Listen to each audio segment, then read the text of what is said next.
34 కోట్ల రూపాయలు ఖర్చు పెట్టి కేవలం 34 కోట్ల చేప పిల్లలు మాత్రమే వేసిర్రు. ఎందుకు 50 లక్షల చేప పిల్లలని తక్కువ వేసిర్రు, ఎందుకు రొయ్యలు వేయలేదు అని నేను మత్స్య కార్మికుల పక్షాన ఈ ప్రభుత్వాన్ని అడుగుతా ఉన్నాను. దయచేసి వాళ్ళని కూడా ఆదుకోవాలని కోరుతా ఉన్నాను. అధ్యక్ష, దీని మీద ఒక చిన్న చెప్తా అధ్యక్ష. నా హుజురాబాద్ నియోజకవర్గంలో అధ్యక్ష మీకు చెప్తా, నా హుజురాబాద్ నియోజకవర్గంలో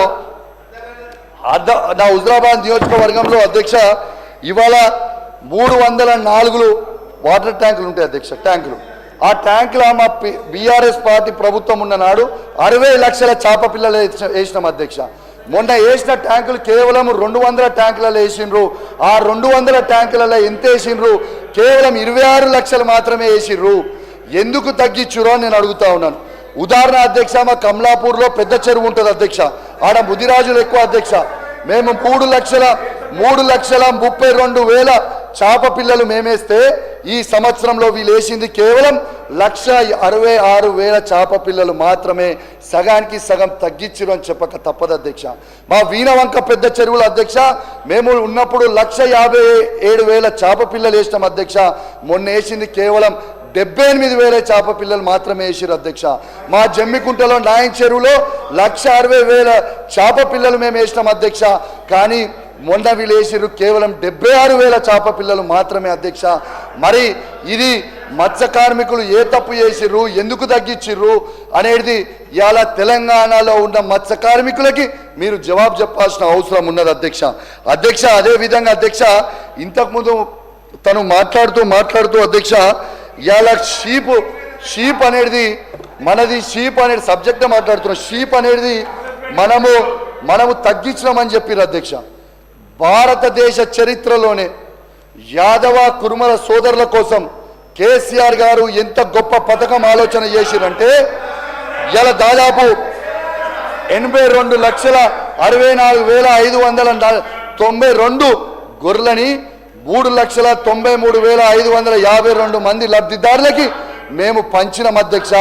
తెలంగాణలో నంబర్ 1 దీంట్లో ఉత్పత్తి అయినాం. ఇది నేను చెప్పింది కాదు, ఇది మీ సోషో ఎకనామిక్ బుక్లో మీరు చెప్పిర్రు.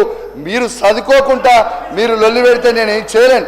ఇలా దీని సబ్జెక్ట్లో ఇలా మీరు చూడండి, ఇలా భారతదేశంకే 25% కాంట్రిబ్యూషన్ ఇవాళ తెలంగాణ నుంచి ఉందని మీ సోషో ఎకనామిక్ బుక్లో మీరే పెట్టిరని చెప్పి తెలియజేస్తూ, ఇది చూపిస్తా ఉన్నానని తెలియజేస్తూ, మరియు మీరు ఇంత అవకాశం ఇచ్చినందుకు ప్రత్యేకంగా ధన్యవాదాలు తెలియజేస్తూ. కానీ అధ్యక్ష ఒక్క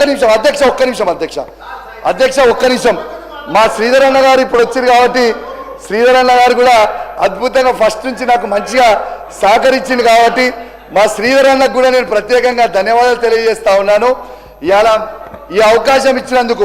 కానీ అధ్యక్ష థ్యాంక్ యూ వెరీ మచ్. నాకు ఈ అవకాశం ఇచ్చినందుకు, ఇంటరప్ట్ చేయకుండా మీరు కూడా ఇచ్చినందుకు చాలా ధన్యవాదాలు.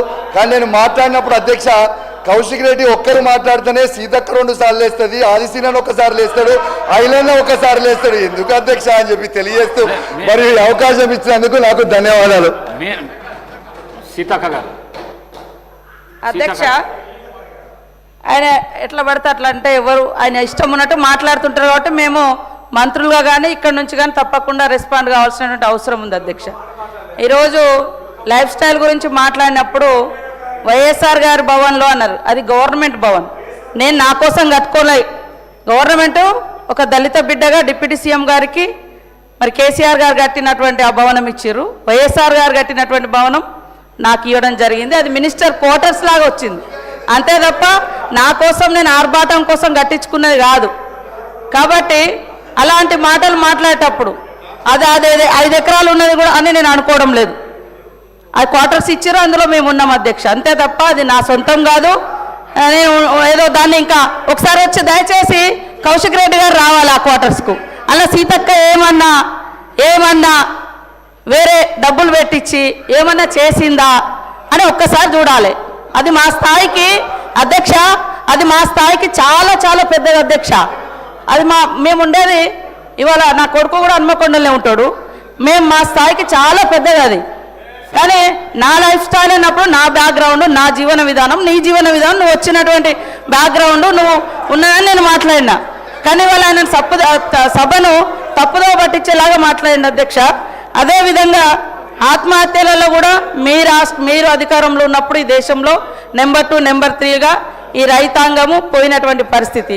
అదేవిధంగా మిల్లుల కాడికి పోతే కోత లేకుండా రైతులు ధాన్యం అమ్ముకోలేనటువంటి పరిస్థితి. గొర్రెల గోల్మాలు, చేపలలో గోల్మాలు, ఇవన్నీ అవే విషయాలు మాట్లాడడం జరిగింది. కాబట్టి మళ్ళీ ఒకసారి నేను అంటున్న అధ్యక్ష, వైఎస్ఆర్ గారి భవనం ఇచ్చింది అది గవర్నమెంట్ క్వార్టర్స్గానే నాకు వచ్చింది తప్ప వేరే కాదు. నేను టీఆర్ఎస్ నాయకులందరినీ కూడా ఆ భవనంలోకి ఆహ్వానిస్తున్నాను అధ్యక్ష. భోజనానికి కూడా ఒకసారి రండి. మీ నాయకుడు ఉన్నప్పుడు పెట్టిండో లేదో మేము పెడతాం. మేమేమన్నా గవర్నమెంట్ సొమ్ముతోటి నేను అందులో పోయిన తర్వాత ఏమన్నా అదనంగా చేయించి ఉంటే అది నేను తప్పకుండా నా లైఫ్ స్టైల్ ఏదో మారిందని నేను అనుకుంటా. యాజ్ ఏ మినిస్టర్గా నాకు ఇచ్చారు, నేను అదృష్టంగా భావిస్తా ఉన్నా వైఎస్ఆర్ గారి భవనంలో ఉంటున్నా. కాబట్టి దాన్ని వేరే రకంగా డైవర్ట్ చేయొద్దని కోరుతా ఉన్నా అధ్యక్ష. మినిస్టర్ గారు సార్ కౌశిక్ రెడ్డి యువ శాసనసభ్యుడు అధ్యక్ష. రాష్ట్రానికి సంబంధించి రాష్ట్ర మంత్రులకు సంబంధించిన అంశం